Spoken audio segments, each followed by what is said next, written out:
You guys want to hear a good example of what bad audio sounds like? No? That sucks.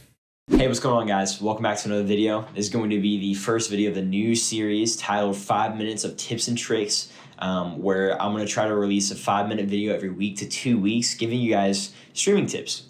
So this video is going to be about audio, specifically your microphone audio. I think there are two things that are super important in a stream. First, a webcam, and second, a USB microphone. I think a headset mic is fine, but USB microphone, man, it just takes your whole game up to another level. But without further ado, let's move over to the desktop and hop right into this video. Alrighty, guys, welcome to my desktop. This is what my webcam looks like on my stream. If you're wondering, I stream every Sunday, Monday, Wednesday, and Friday on YouTube now. So I would really appreciate you guys dropping a like and commenting what video you guys think I should make next.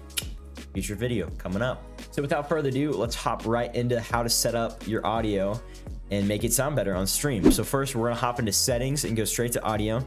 So normally you would go to desktop audio and set it to whatever your headset output or your speaker output is. So for me, I use the Elgato wavelength, so I don't have to worry about a desktop audio, which that's a whole nother video in and of itself.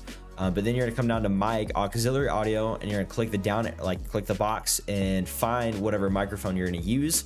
For me, I use the Elgato Wave 3, so I'm mic in Elgato Wave 3.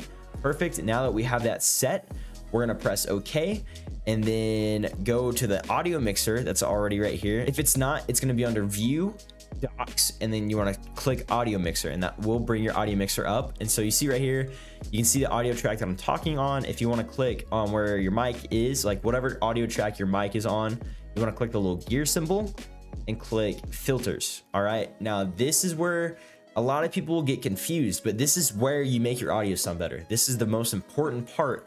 And so typically I suggest 3 filters. The first one being a noise gate. The noise gate filter allows you to cut off background audio while you're not talking. So you want to set the close threshold just right, like a couple decibels right above your background noise.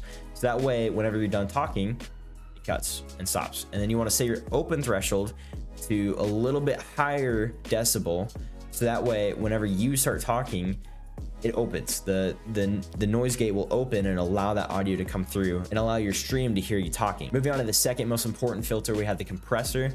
And so this is kind of a more complicated one. I'm not going to really be able to dive deep into what everything means, but I'll try to explain as best I can. Compressor is a very useful filter because what it does is it prevents your microphone or your audio input from clipping. So if I decided to scream, the compressor is reading the audio gain, and the compressor is turning your audio down, so that way it doesn't clip and it stays at a steady level. Same with your kind of lower ends, it tries to bring those up, so that way you just have a more balanced audio level in general. But I set my ratio to 8. What a ratio is the amount of compression or gain reduction that is applied to the audio input. So you kind of want to set the ratio slider to whatever fits best. Definitely would suggest about 4 to 8. But moving on to the next part is the threshold, and what the threshold is the decibel that your compressor kicks in. So I have mine set to 22.7. This is a custom set to me. You guys just have to kind of fine tune that. But once my audio hits this certain decibel, my compressor kicks in and starts turning down the audio. And then attack is just how quickly the compressor kicks on, and the release is how quickly the compressor releases. Once you've set these settings, the last thing you have to worry about is the output gain. Now what a compressor does is it essentially can turn down your audio. So what I suggest doing is disabling the compressor and then looking at your audio mixer slider and seeing where your audio is kind of sitting at. For me, I don't need to adjust the output gain, but for some of you guys, it might turn all the way down to like -30 or -25 decibels. And so then you would want to crank up your output gain 5 or 8 decibels. It just kind of depends on the situation. But that's what a compressor is. Sorry for the crazy explanation. Moving on to the third most important filter is noise suppression. And I know I skipped VST plugin. I'll come back to that and explain that in a second, but noise suppression is really good for people who have rooms with fans or with loud computers or, loud keyboards.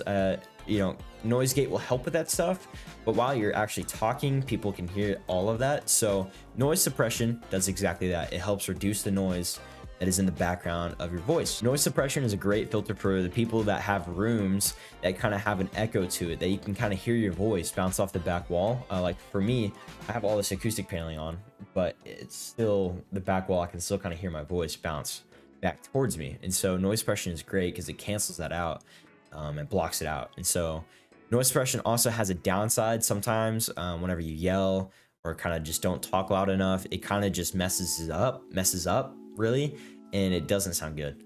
So watch out for that. Noise suppression has its perks and has its downsides. So those are the 3 most important filters to have to make your microphone sound better on stream. But we're gonna go into kind of a last filter, which is this VST plugin that you guys see here. And this allows you to use plugins that aren't stock on OBS. And so for me, I downloaded a free equalizer plugin called Marvel GEQ. Link will be down in the description. But you install it and then you can open this and find it in here. So you Marvel GEQ and you click open plugin interface, and then you're allowed to equalize your voice. So I hope this video stayed within the 5-minute range. If not, it's fine. We'll work on it. We'll get all the other videos down to 5 minutes, but I really believe that these filters are important to have on your stream. They really help out with your audio. Please use them. You'll hear a difference. But with that being said, I'm gonna go ahead and wrap up this video. If you guys really enjoy this video and found this video being helpful, I would really appreciate you guys dropping a like and subscribing for more videos that are just as helpful as this one. Thank you guys so much for watching. I hope you guys have a great rest of your week, and I will catch y'all in the next one. Peace.